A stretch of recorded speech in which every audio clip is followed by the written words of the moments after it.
What's up guys, Joma here and welcome back to my channel. Again, ang video na to is part of a home series of exercises na ina-upload ko, which I will also upload a series of gym exercises or gym programs na ginagawa ko.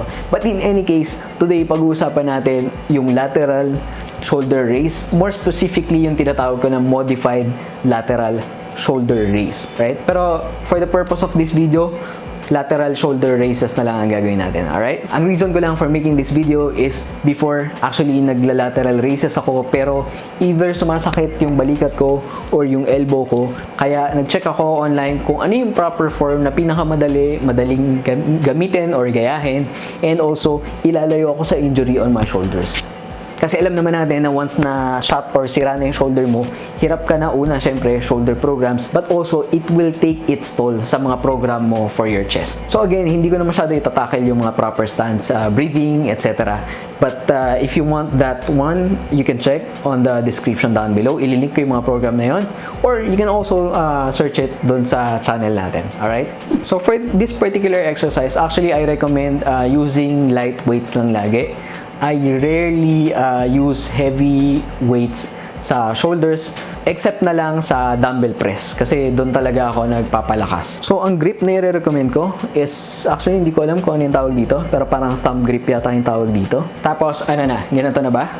Actually ang usual na makikita nyo sa gym, ganyan ang ginagawa. Pero honestly, ang nangyayari, ang na-exercise, una yung paa. Kasi nagbe-bend yung tuhod.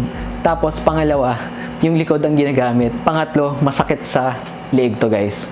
What I recommend is this one. Ganito siya guys. When you come up, gumawa ka ng parang W sa katawan mo. Yan o. Parang imaginary W. Alright? Kung makikita mo sa likod, ang advantage nito, mas na-exercise or na-flex yung buong shoulder mo.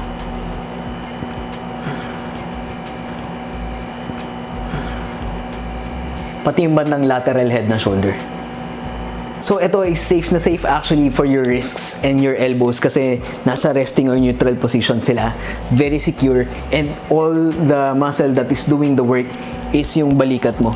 And banat na banat. Plus hindi rin alanganin sa shoulder mo, kaya less chances of injury compared sa mga traditional na ginagawa natin na ganyan na nagsusuyi yung buong katawan natin. I-try nyo to guys sa next program nyo or even sa bahay lang. And I'm sure ako guys, you will feel yung burn dun sa balikat nyo.